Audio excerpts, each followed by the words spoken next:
ने इनको बिना उसके हटा दिया, बिना नोटिस के। विकास कार्यों पर राजनीतिक रोटियां सेकने का काम कांग्रेस पार्टी और कांग्रेस पार्टी के नेता हमेशा करते हैं। विकास कार्य होते हैं तो स्वाभाविक रूप से कुछ लोगों को हमें वहाँ से विस्थापित करना होता है, और हमने पहले ही तय कर दिया था कि जितने लोग रोड की चौड़ाई में आ रहे हैं उनको हम विस्थापित करेंगे। जो जिनकी जिनके घर रोड के ब्रिज में आ रहे थे, दुकानें बाहर निकली हुई थी, उनको सिर्फ पीछे किया है, उनको वहाँ से विस्थापित नहीं किया है। सिर्फ उनकी दुकान जो थी वही उसके दायरे में आई है। दुकान खोलने की उनको परमिशन नहीं थी, वो घर में रहने की परमिशन थी। अब उन्होंने अगर अनऑथराइज रूप से दुकान खोली थी तो सिर्फ दुकान ही रोड ब्रिज में आई है। लेकिन हमारी ऐसी जो सूची बनी थी, जितने लोग थे हमारे, उन सबको विस्थापित करने की हमारी पूरी कार्य योजना बनी है। आज भी वो सारे लोग आए थे और उन सारे लोगों को हम सुचारू रूप से विस्थापित करने का काम कर रहे हैं। वो सब इस बात से सहमत है। कांग्रेस ने जानबूझ करके उस काम में बाधा डालने का प्रयास किया था।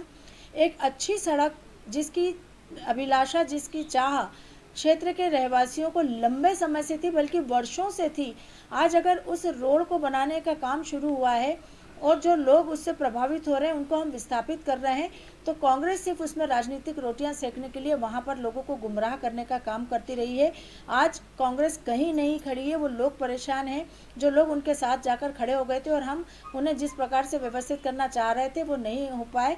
आज वह लोग भी जो कांग्रेस के साथ हमारे पास आए हैं, हम उनको भी व्यवस्थित करने का काम कर रहे हैं, ताकि उनको भी पर्याप्त हम जगह दे सकें, वो रह सकें। उनका मुआवजा हम दे रहे हैं, उनको राशन की व्यवस्था कर रहे हैं, ताकि उनको किसी भी प्रकार की परेशानी ना हो। तो मुझे लगता है कि ये बहुत अच्छी सड़क है जो हमारे उस क्षेत्र के लगभग 2 दर्जन कॉलोनी वासियों की जीवन रेखा कहलाती है, जिसका निर्माण हम करने जा रहे हैं। कॉलोनी वासियों की मांग पर ही इस रोड का निर्माण हो रहा है, और निश्चित रूप से जितने भी कांग्रेस के लोग हैं, जो कृत्य उन्होंने इस रोड में बाधा डालने का किया है, वो हमारे कॉलोनी वासियों ने देखा है और वो कभी माफ़ नहीं करेंगे। में कई छात्रावासों के दौर किए, उसमें क्या आपने निर्देश दिए और क्या सामने निकल के आया, किस तरीके से? देख, मैंने जिस दिन से पिछड़ा वर्ग अल्पसंख्यक घुमंतु विभाग का दायित्व संभाला है, मेरी पूरी कोशिश इस बात की है कि इस विभाग को अच्छे से समझकर इसमें जो बेहतर से बेहतर हो सकता है अपने स्तर से मैं काम करूंगी।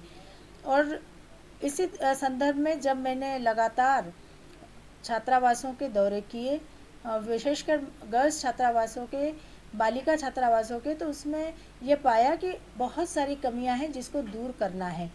बॉयज़ हॉस्टल में भी हम गए और वहाँ भी हमने बच्चों से पूछा उनकी रिक्वायरमेंट क्या है, और हॉस्टल्स हमारे सुचारू रूप से बच्चों के लिए सुविधाजनक रहे, ताकि उनको एक अच्छा वातावरण हॉस्टल्स में पढ़ने का मिले, आगे बढ़ने का हो। इस दृष्टि से हमने वहाँ कुछ प्राथमिकताएं तय की है, जिसमें प्रमुख रूप से हर हॉस्टल में वाईफाई की सुविधा, मैस की सुविधा, सोलर पैनल की सुविधा, जिम की सुविधा, और साथ ही साथ लाइब्रेरी और ई लाइब्रेरी की सुविधा।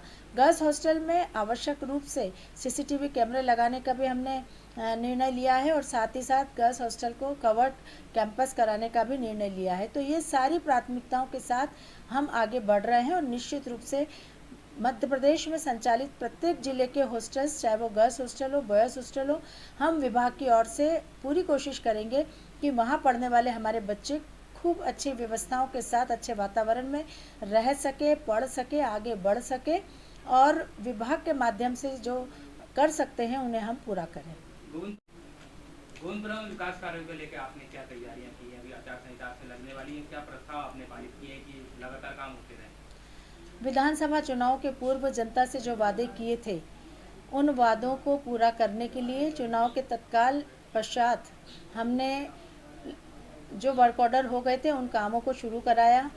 जो वादे किए थे उनके एस्टीमेट बनवाकर उनको प्रोसेस में लेकर हम आए हैं, और जो वर्क ऑर्डर बाद वाले कामों के हुए हैं उनको भी हमने शुरू करवा दिया है, ताकि आचार संहिता का किसी भी प्रकार का बंधन उसमें निष्क्रिय हो जाए। और इस दृष्टि से लगातार हमारे विकास कार्य चल रहे हैं, जो नहीं हो पाए वो चुनाव के बाद कराएंगे। तो गोविंदपुरा विधानसभा क्षेत्र में विकास कार्यों की श्रृंखला विधानसभा चुनाव के पहले भी लगातार सतत जारी थी, और अभी भी बहुत विकास कार्य चल रहे हैं, बहुत विकास कराना बाकी है।